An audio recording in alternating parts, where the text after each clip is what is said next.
Yang Berhormat Senator Datuk Ahmad bin Datuk Seri Haji Ibrahim.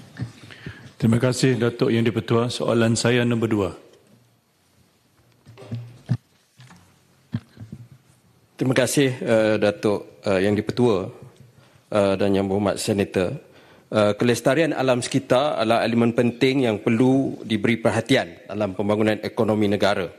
Tanpa kita sedari, usaha kita untuk memacu pertumbuhan ekonomi selama ini sedikit sebanyak telah juga memberi kesan yang negatif kepada alam sekitar. Sehubungan itu, keseimbangan di antara pertumbuhan ekonomi dan pemeliharaan alam sekitar perlu dicapai supaya generasi kini dan datang dapat menikmati sumber alam semula jadi seiring dengan pembangunan negara. Kementerian Sumber Asli dan Kelestarian Alam (NRES) sentiasa komited untuk memainkan peranan penting dalam mendepani cabaran alam sekitar. Pelbagai dasar dan inisiatif telah kita laksanakan untuk mencapai kelestarian alam sekitar selaras dengan matlamat pembangunan mampan ataupun Sustainable Development Goals SDG dengan izin. Pembangunan yang tidak lestari akan menyebabkan berlakunya pencemaran alam sekitar yang akhirnya memberi kesan negatif kepada kesihatan awam. Sehubungan itu, kementerian telah mengambil beberapa pendekatan untuk mencegah, mengurangkan dan mengawal pencemaran. Antara usaha yang telah dilaksanakan adalah dengan memperkukuhkan kerangka undang-undang sedia ada melalui pindaan Akta Kualiti Alam Sekeliling 1974 ataupun Akta 127. RUU Kualiti Alam Sekeliling Pindaan 2023 Fasa 1 bagi bacaan pertama telah dibentangkan pada 16 November 2023 semasa mesyuarat ketiga Penggal Kedua Parlimen ke-15 tahun 2023 dan kita akan baca dan bahaskan pada sidang pada hari ini di Dewan Rakyat. Pindaan Fasa 1 ini bertujuan untuk meningkatkan kadar hukuman bagi peruntukan kesalahan dan juga menambah baik peruntukan berkaitan penalti dan pengkompaunan kesalahan-kesalahan di bawah Akta 127.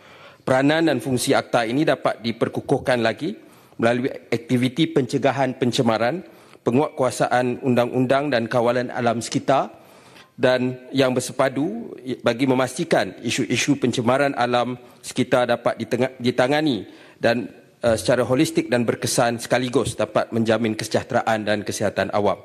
Tuan Yang di-Pertua, seterusnya pengurusan sisa adalah aspek penting dalam sebarang strategi pembangunan yang mampan. Dalam usaha mencapai pengurusan semua sisa buangan yang mesra alam, NRES telah melaksanakan konsep ekonomi kitaran dalam pengurusan sisa berjadual ataupun schedule waste dengan izin dan sisa plastik yang bertujuan untuk mengurangkan penghasilan sisa dan meningkatkan kecekapan sumber melalui recycling, reuse dan regeneration dengan izin.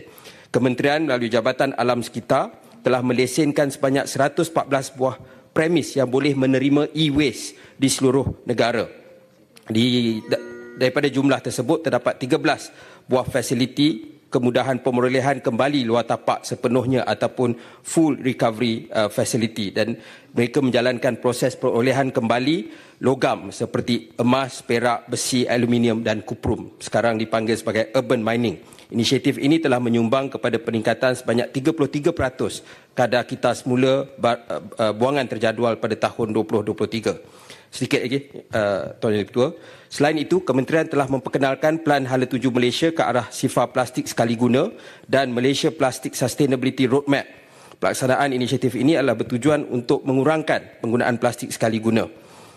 Dengan mengambil pendekatan yang seimbang antara pembangunan ekonomi dan kelestarian alam sekitar, negara akan dapat mencapai pertumbuhan yang mampan dan berkekalan dalam jangka masa panjang. Terima kasih.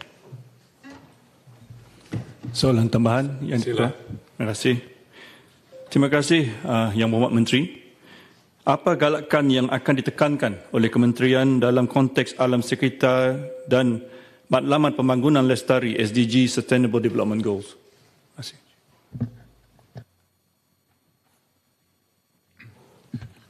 Okay, terima kasih. Kita mengambil beberapa pendekatan dalam kita memberikan galakan dalam soal SDG dan juga dari segi pembangunan lestari secara keseluruhannya, yang mana pertama sekali ialah misalnya kita lihat dalam soal kita untuk mengurangkan pelepasan karbon, ya, Kita telah pun memulakan voluntary carbon market ataupun pasaran karbon sukarela yang dibuat oleh Bursa Malaysia, Bursa Carbon Exchange, dan ini merupakan carbon market yang syariah compliant yang pertama di dunia.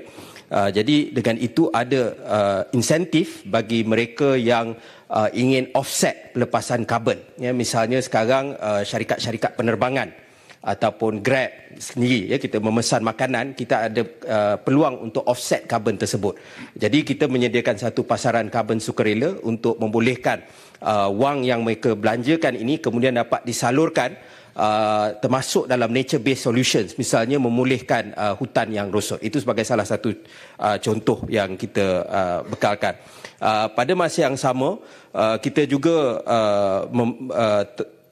mempunyai insentif-insentif percukaian, ya, atau percukaian hijau ataupun yang dipanggil sebagai GITA dan GITE yang disediakan oleh Kementerian Kewangan untuk syarikat-syarikat yang membuat, ya, inisiatif-inisiatif yang bersifat lestari.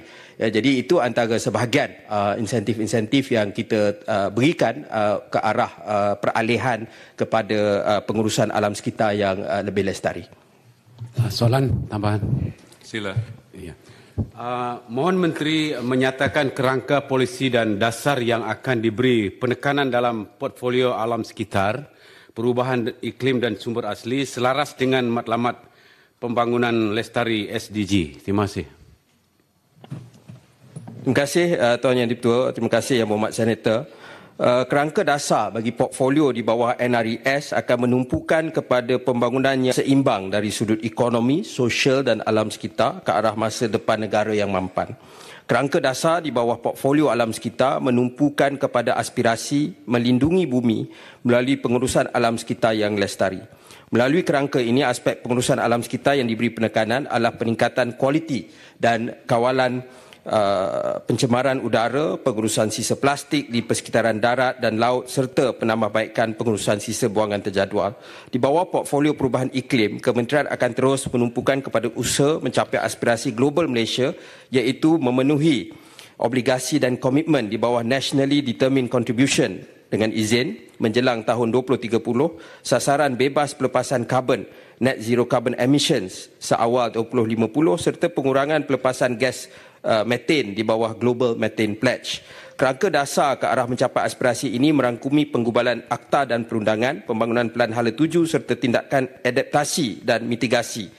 Seiring dengan matlamat pembangunan ekonomi yang mampan dan matlamat tindakan terhadap iklim, kerangka dasar perubahan iklim Kementerian turut menekankan kepada ekosistem yang menyokong pertumbuhan ekonomi hijau. Selari dengan dasar menyokong transisi kepada ekonomi hijau, Kementerian di bawah tindakan perubahan iklim akan memberi penekanan kepada pembangunan dasar pasaran karbon negara yang saya sebut awal tadi sebagai salah satu mekanisme untuk memenuhi aspirasi global. Manakala bagi portfolio sumber asli, Kementerian turut menumpukan kepada usaha-usaha untuk mempertingkat kualiti ekosistem.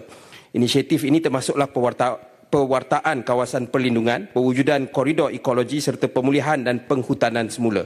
Aspirasi ini diterjemahkan melalui Dasar Perhutanan Malaysia yang merangkumi polisi berhubung pengurusan hutan secara berkekalan, pemeliharaan dan perlindungan kepelbagaian biologi, mitigasi dan adaptasi perubahan iklim. Contohnya termasuklah inisiatif Central Forest Pine dan Heart of Borneo yang dilakukan. Terima kasih.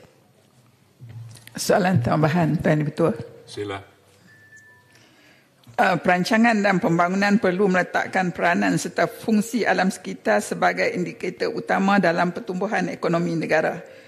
Apakah plan tindakan khas yang boleh dijadikan undang-undang mandatori supaya pemeliharaan alam sekitar dijadikan keutamaan dalam setiap perancangan pembangunan? Terima kasih. Terima kasih. Ada beberapa aspek di sini yang relevan dengan jawapan Yang Berhormat Senator.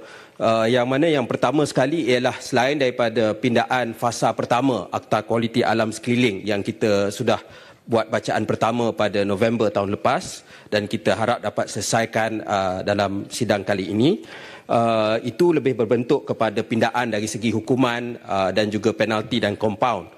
Tetapi kita juga melihat untuk melakukan pindaan Akta Kualiti Alam Sekeliling fasa 2 yang lebih bersifat substantif dan kita akan melihat kepada kerangka perundangan itu sendiri. Ya, sebab Akta Kualiti Alam Sekeliling ini dibuat pada tahun 1974. Jadi ia banyak memenuhi keperluan pada waktu itu, tapi mungkin ada beberapa gap yang boleh kita atasi untuk memastikan ia relevan dengan keperluan pada hari ini. Kedua, ya, kita juga sedang dalam proses untuk menyiapkan penggubalan rang undang-undang perubahan iklim negara. Ini akan menjadi satu komitmen di peringkat perundangan, yang mana apa komitmen yang kita buat selama ini di bawah Perjanjian Paris tentang pengurangan pelepasan karbon dan sifar bersih dan sebagainya, kita akan masukkan di bawah satu kerangka perundangan, dan ini akan membantu kita untuk pergi lebih jauh lagi, sebab setakat ini kita berdasarkan dasar-dasar yang agak umum dan luas dan bukan bersifat perundangan yang spesifik. Jadi itu antara beberapa undang-undang lah yang relevan dengan dan dasar yang relevan dengan pertanyaan yang berhormat.